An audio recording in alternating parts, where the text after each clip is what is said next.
खुलुमबाय दिनैनि रादाबखौ फरायदों आं त्रिशरण बसुमतारी। दिनैनि गाहाय रादाबाव दङ बिटिसिआव गभर्नर खुंथाय ISA अफिसार राजेश प्रसादनो बिटिसिनि खुंगिरि बिबान। बिटिसिआव गभर्नर रुल जानायखौ दुलाराय बर' फरायसा आफादा बरायदों। बिटिसिखौ गभर्नर रुलआ गाहाम खुंथायाव लाबोगोन बुंदों UPPLनि आफादगिरि प्रमद बर'आ। बिटिसिआव गभर्नर खुंथाया गोबाव समसिम थानाया मोजां इसारा नङा UG ब्रह्मआ बुंदों। बिटिसिआव गभर्नर खुंथाय लाबोनायनि थांखिया बिटिसिखौ BJP खुंथायाव लांनो नाजानाय बुंदों डॉक्टर दिननाथ बसुमतारीआ।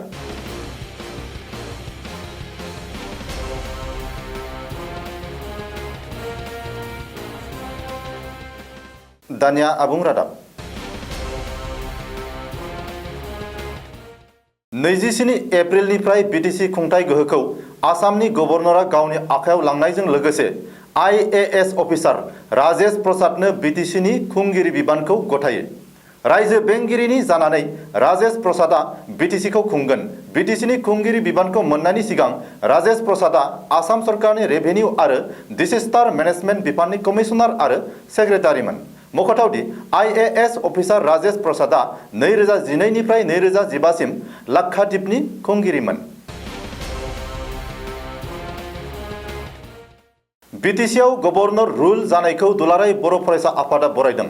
27 एप्रिल खालि बड'लेण्डनि खुंथाय गोहोखौ गभर्नरा गावनि आवथायाव लानायखौ फोसावनायनि उनावनो दुलाराय बर' फरायसा आफादा फोरमायोदि बिटिसिनि खुंथाय गोहोखौ गभर्नरा गावनि आखायाव लानायखौ दुलाराय बर' फरायसा आफादा गोजोननायजों बरायदों।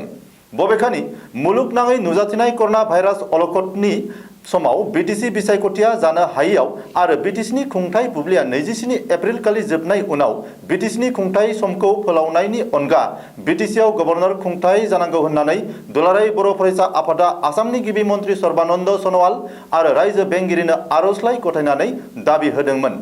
मोनसे निउट्रेल प्रशासन नांगौ होननानै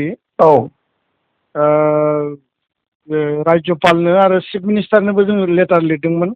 आच्छा राज्यपालनि शासन होनांगौ होननानै।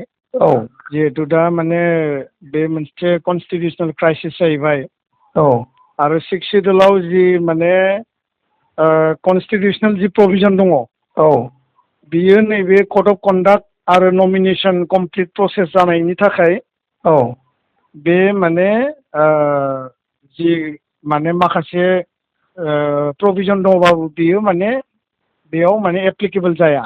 आच्छा दा बेखायनो आल्टिमेटलि राज्यपालआ गावनि आवथायाव लाबोनायानो बे माने बे श्रेष्ठ आरो थारमाने।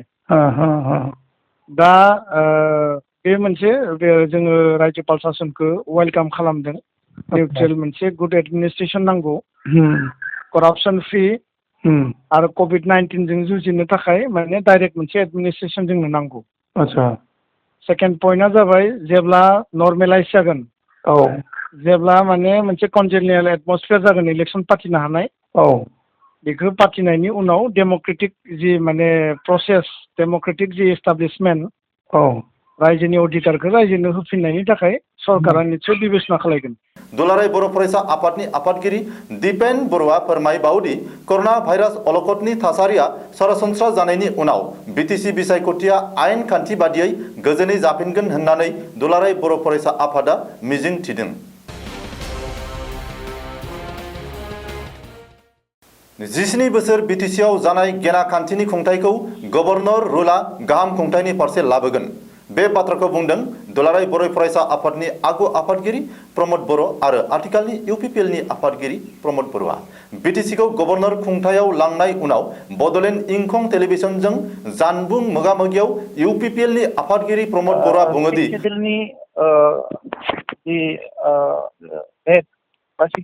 जाय बिगोमा बियो गभर्नरानो जायो। बेयो आसामनि कन्स्टिटिउसनेल हेडबो बियो आरो 6 शिड्युलनिबो हेड जायो। दा बे हिसाबै एनि कन्स्टिटिउसनेल क्राइसिस बा नैफोरबायदि सिटुएसनाव गभर्नरानो बेखौ नायखायगोन। दा बे हिसाबै गभर्नरा दायित्वखौ लादों आरो जों बुंदोंमोन जे गभर्नरा बिबान लानायजों लोगोसे माखासे मोजां अफिसारफोर IAS अफिसारफोर लाबोनानै बिनि एडमिनिस्ट्रेसनखौ मोजां खालाम थांनाय 17 बोसोराव जायफोरा खुंदों बिथांमोना जोंनि सिस्टेमखौ जोबोद कराप्ट खालामदों। बे कराप्ट खालामनायखौ मोजां खालामफिननांगौ आरो अब्ला अफिसारफोरखौ मोजां लाबोनांगोन आरो बिनिखायनो प्लिज साननैसोब्लाबो गभर्नरनि आखायाव थायोब्ला दा बे प्रेसियाव एबा प्रसासनाव एसे सोलाय सोल' जागोन एबा मोजां जों बेखौ नुहुरो।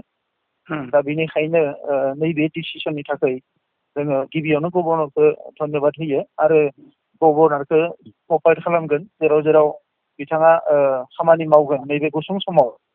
दा बेफोर आयदाफारिफ्राव जोङो हाबाफारिफ्राव जोङो हानायमानि मदद खालामगोन आरो जोङो बेखौबो खावलायगोन जे कर'ना भाइरासनि थासारिया इमप्रुभ जागासिनो दङ आसामाव आरो बेयो थाबैनो जोबस्रांनानै थासारिया मोजाङाव फैयोब्ला बे गाज्रि थासारिया जोबस्रांनानै अब्ला इलेक्सनखौ थाबैनो खालामनांगौ होननानै जोङो गभर्नमेन्टआव दाबि दैखांगोन। थांनाय माखासे बोसोराव बिटिसि खुंथायाव जालांनाय माखासे गेना खुंथायखौ सोलायनाय लाबोनो थाखाय बिटिसिआव गोदान खुंथायनि गोनांथि दङमोन। बबेखानि 6थि फारिलाइनि खान्थि बादियै बिटिसिनि आयेन खान्थि आरो खुंथायनि गुदि गोहोआ गभर्नरानो जाखानायलाय बिटिसिनि खुंथाय बुब्लिया जोबनायाव बेखौ फोलावदेरालासे गभर्नर खुंथायाव लानायाव इउपिपिएलनि बिथिंनिफ्राय गभर्नरसिम गोजोननाय आरो बरायनाय फोरमायदों आफादगिरि प्रमद बरुवा। बिटिसि खुंथायखौ गभर्नरा गावनि गोहोआव लांनाय उनाव आगु एमपि उरखाव गोरा ब्रह्मआ बुंदोंदि बिटिसि खुंथायनि गोहोआ गोबाव समसिम गभर्नरनि आखायाव थायोब्ला बिटिसि हालामनि थाखाय मोजां इसारा नङा। बबेखानि जेसेबां हायो एसेबां थाबनो बिसायख'थि जानानै बिटिसि खुंथाय गोहोआ बिटिसिनि जायखिजाया मोनसे राजखान्थि गोहोनि आखायाव फैफिनोब्ला गाहाम होननानै इउजि ब्रह्मआ बुंदों।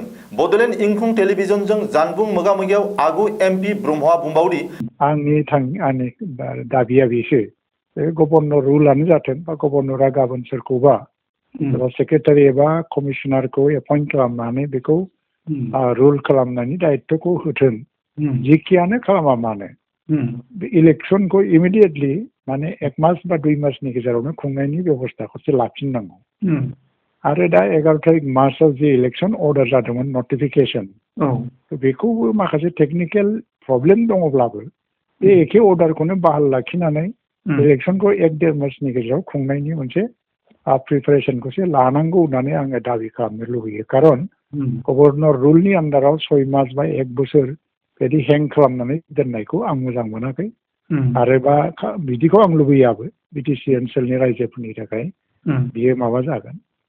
जुदिও दा हयथ' बेखौ एक्जिस्टिं काउन्सिलखौ एक्सटेनसन खालामनायनि दाबि खालामदोंब्लाबो बेयो दाबिया कनस्टिटिउसनेल प्रभिजन मथे नङामोनखाय बेखौ खालामनो हानाय जायाखै आरो दा अपोजिसनफ्राबो बिनि सायाव हेंथा होबाय थादों।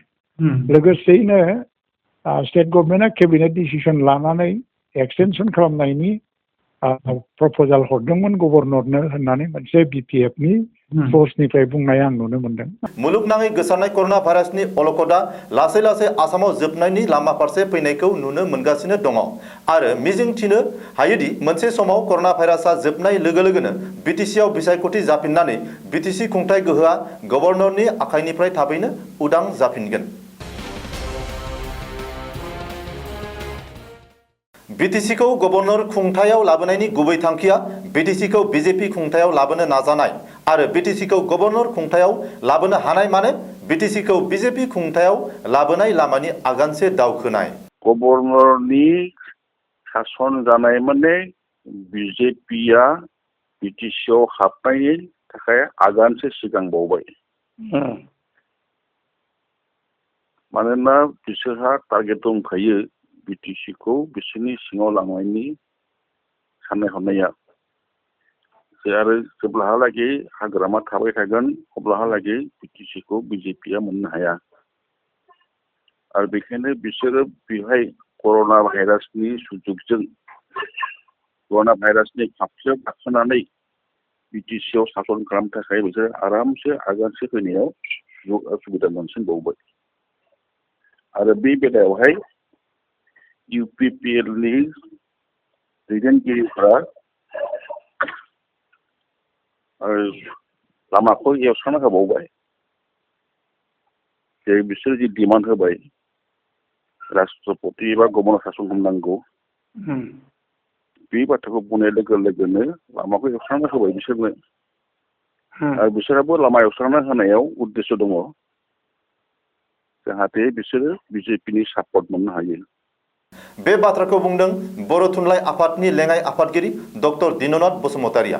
डक्टर दिननाथ बसुमतारिया बुंबावदि बिटिसिखौ गभर्नर खुंथायाव लाबोहोनो गुबैयै इउपिपिएल आरो खायसे बिटिसि बेरेखा दोलोफोरा मैखोमै लामा एवस्रांना होदों। बबेखानि बिटिसिआ गभर्नर खुंथायाव थांनाया राजखान्थियारि जाहोन दङ आरो इयुनाव बर'फोरनि राजखान्थियारि, रांखान्थियारि, समाजारि, हारिमु आरो गासैबो बिथिङावनो बियो मोजां इसारा नङा होननानै डक्टर बसुमतारिया बुङो। दिनैनि रादाबा एसेनोसै। गोजोन्थों।